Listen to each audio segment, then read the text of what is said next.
Are the Oregon Ducks deserving of the number 3 ranking in the preseason college football coaches poll? Yes or no? We're keeping it simple on this one. Yeah, there isn't enough forced leniency being done in this poll. No, we're making you choose a side. That's what we're supposed to do here. Okay. We're forcing you to pick a direction, damn it. There is a lot of people that are skeptical of Oregon at 3 and the hype that is around the University of Oregon and their team heading into the 2024 season. And when you look at a team from a year ago that had 2 losses on the season, both of them to the national runner-up, the University of Washington, in the regular season and in the conference championship game, they didn't get a great measuring stick in the Fiesta Bowl, obviously, playing Liberty and just absolutely running them into the ground in Arizona.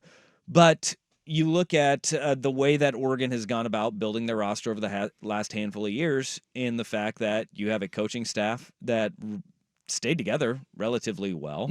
When you think of Carlos Lachlan, he moves on. He goes to Ohio State kind of later in the cycle. Yeah. You lost a couple of strength and conditioning coaches, and they move on. Mississippi State, I believe, is where they went to. And they got better positions. They upgraded their lot in life by going somewhere else. They keep both their coordinators, which is important in today's day and age because those are the ones that get pilfered. You did not get pilfered in the transfer portal. No. And I think that this is where a lot of the hype around the Oregon program has gone to. The uptick in recruiting over the last handful of years has afforded Oregon to keep stockpiling talent. Yep. You look especially at the edge rusher positions last year, where they rotated 3 freshmen in on the edges, and then they had Jordan Birch, who returns for another year in Eugene. There is confidence and stability there. But I think where Oregon is getting a big bump is look no further than the transfer portal rankings from a year ago. Look at the college football top 25 preseason coaches poll, and you go down the list. They are all teams that either bring back a lot of guys in that top 5 or were wildly successful in the transfer portal in acquiring talent, in talent acquisition, whether it is Georgia, who returns a quarterback in Carson Beck, which not a lot of guys are returning. No. At quarterback. No. You take a look at this quarterback class. There's a reason why Shedeur Sanders keeps coming up as kind of one of the top quarterbacks in this class. It's one, he's talented. 2, it's kind of a barren landscape of quarterback in the cycle. 3 of the top 5 teams, Georgia, Texas, Alabama, they all bring back their quarterback from a year ago with Carson Beck, Jalen Milroe, Quinn Ewers, right? The other 2, Ohio State and Oregon, went out and they got what was perceived as the 2 best available quarterbacks in the transfer portal in Will Howard and Dylan Gabriel.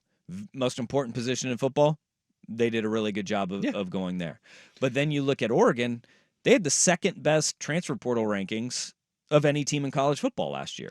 And I'd say as it pertains to Gabriel, it's not just the talent level that they brought in with Gabriel that made sense.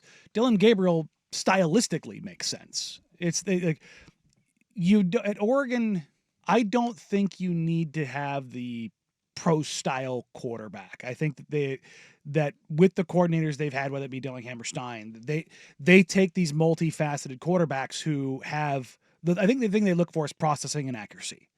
I think those are the 2 things, if you put a gun to their head, that they would say that they prioritize more than anything. I think experience, too, when you look at Dylan Gabriel, will be the guy who unseats Bo Nix as the most starts in college football history by the end of this year. When we had him on for Big Ten Media Days, the thing I asked him was, the change and coming into a new system and being at UCF, being in Oklahoma, now being in Oregon, like how do you take and implement those things? I think what they've shown, again, whether it's Dillingham or Stein, taking things from Bo's past and kind of bringing that into what Oregon does best on both sides of the ball, playing complementary football.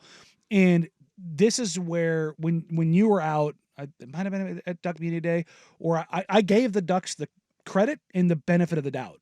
Even though they're changing over at quarterback, even though they lose their top wide receiver, even though they've lost guys on both sides of the ball, they've shown that when over the last 3-4 years, that if they lose those guys, they don't only replace those guys, they sometimes get better. And I think what you had in Oregon in the past was when a great player came and went, it was this chasm of a black hole that they just struggled to fill. Now that's not the case. And I think they did that in a variety of positions, right? Like in along those lines, right? You go out and you lose Troy Franklin to the draft, and you go and you replace him with Evan Stewart, former 5-star receiver, probably a better talent from a talent Yeah. perspective. Yeah, you lose Bo Nix. Not only do you get Dylan Gabriel, but then you also get Dante Moore, where you have depth and you're kind of backloading your roster. They revamp their secondary, and in the revamp of their secondary, they go out and they get Jabbar Muhammad from the University of Washington. You also went out and got Cam Alexander from UT San Antonio, Kobe Savage, which you got from the Kansas State University. On the defensive line, out goes guys like Casey Rogers and Brandon Dorless. In come Jamari Caldwell and Derek Harmon, guys who are have experience playing at the highest level, and the drop off is not that bad, right? You're also backfilling a lot of positions, and that is where I think a lot of the hype around Oregon is that the era of the transfer portal, right? Washington's not even ranked in the top 25 this year because Kalen DeBoer left. Their entire offense left. Jedd Fisch came in, and Jedd Fisch is going to do a phenomenal job at Washington. But I believe it. He is a damn good head coach. He has assembled a very good staff, and he can recruit his butt off. But they had a drop-off with guys like Jabbar Muhammad entering the transfer portal, guys going to the NFL, head coach leaves. There's a lot that is in flux. Alabama had the exact same thing, right? Nick Saban leaves, and you're sitting there and you're going, Alabama, they're a blue blood. They could bring in Kalen DeBoer. They only dropped down to 5th, right? It's nuts. I'm looking at UW's transfer class. 28. Yeah. 28. They had to. They had to bring experience in. But they also, they brought in a ton of talent. Yeah, but you are, and I think this is going back to why people are so high on Oregon. It wasn't just that they brought in 14 guys. It was the level of talent that they brought in behind them. Because Washington, they bring in 28 guys from the portal. They have the 11th rated transfer portal rankings. And look, recruiting rankings, you can throw them out because you don't really know exactly how guys are going to develop and what staffs are manipulating. But the transfer portal, you know a lot of what these guys have and who they are. I think that's why you look at Ohio State as being really high up in this cycle as well, because they upgraded their quarterback room and they went in the portal and they backfilled their holes. They improved their staff leaps and bounds. The hard part about the transfer portal era is that from year to year, you can have teams that make these monumental jumps, and it has been a build under Lanning and Oregon to get to a point where they've backfilled their roster with high school recruits, and now the transfer portal to be depth-wise, you look at it and you go, you can see why the hype is there. Because where is the holes on Oregon's roster? That's the thing is, I don't think that you're going to find one you're like, that's the thing.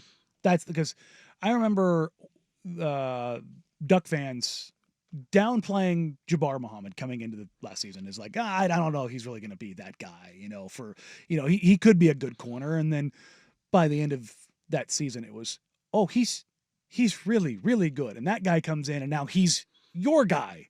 And again, there's a change there. But if I was going to look at something, I would have gone, the Duck secondary is probably a spot that I would look at. And you look at who's actually back there now and you go, well, they got an absolute monster in the transfer portal and they continue to develop and put guys in a position to succeed. I think the chemistry continuity in the back end of the defense is something that will be a work in progress as Oregon starts the year. But when you start the season with Idaho, Boise State, and Oregon State, it allows that, and then UCLA, that continuity and chemistry affords them the time to grow together. I think that is huge for Oregon coming out of the gate this year. I also think the same can be said with the offensive line, where you have Poncho coming in at center, and you think of where Oregon has gone with that center position. I mean, you go from Alex Forsyth to JPJ, and now you have Poncho, who has never played the center position before. There is going to be an adjustment period through there, but we saw him play very effectively in the Fiesta Bowl against Liberty. Liberty is not going to be, the heart or the teeth of a Big Ten defense, but at the same time, The same thing we said about the back end of the defense, or back end of the defense, you can say up front on the offensive line, where you have experience, you have veterans that are in there, and you can work through some stuff with that learning curve of making your checks, making sure guys are in the right spot. The center position, there's a lot on his plate, but when you bring in an experienced quarterback behind him and you have experience on both sides of him of the offensive line, you can afford to grow through that in those first 4 weeks of the season. So for those that are saying, where's this hype coming from? Oregon hasn't really done anything. It's talent acquisition. Yeah, It's continuity with your coaching staff, and it's development and growth of the roster that people have seen over the last 2 years of Dan Lanning as the head coach. Regardless of how you feel about Oregon, good, bad, or otherwise, there is one metric that it is been successful in evaluating college football teams. It's the total score when you talk about the accumulation of talent. Yeah. It is the overwhelming thing, whether you talk to Dave Bartu and College Football Matrix, like the most telling thing you can do is over a 5-year period, what does your talent look like? Yep. And what Oregon has been able to do is bring in more talent, weed out guys that aren't their fit or don't live up to their standards. Who's the best player that they lost in the transfer portal? That they lost in the portal? I was just looking through it. Is it Trequez? Triquez Bridges, who started at corner for them in spots. You could look at him. Dowdell? No. No. They in the portal, they did not lose anybody. They lost 20 guys, but like of those 20 guys, like I would say, because at the time it was a concern when Ben Roberts left and went to Michigan State, because you were hoping that you would see him kind of fill those shoes on the defensive line. But no, I mean, Brian Addison is a guy who we thought he was like that guy that, hey, maybe this is going to be the week or the year that he pops. Yeah. And then all of a sudden there was that game at, I think it was at Washington, right? Where we saw him leave the game and never saw him again. Yeah. Never saw him again.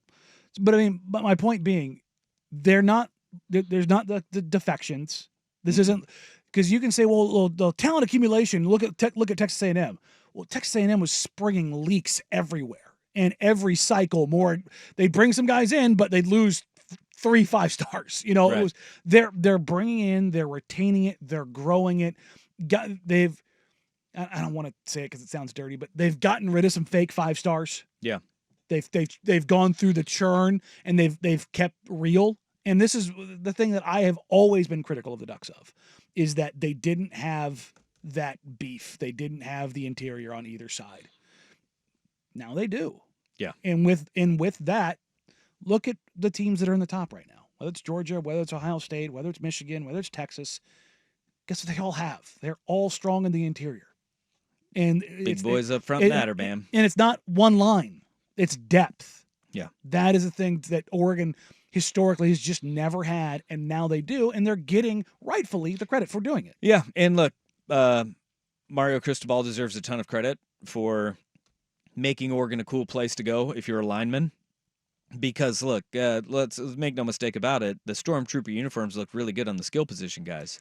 But those all-whites, they do not. No, they're not great. They're not flattering on the big fellas. No, you look like the Stay Puft Marshmallow Man with a freaking reflective decal. But Mario Cristobal got those big fellas to come out on both sides of the football, and then Dan Lanning has taken that and continued to grow and build off it. And I think that when you look at the guys that he's brought in on their coaching staff, whether it's Alik Terry with NFL experience on the offensive line, they bring in an assistant, Mike Cavanaugh, with decades of experience as an offensive line coach and producing NFL talent on offensive lines at Oregon State, Syracuse, Nebraska, Hawaii, everywhere he's been.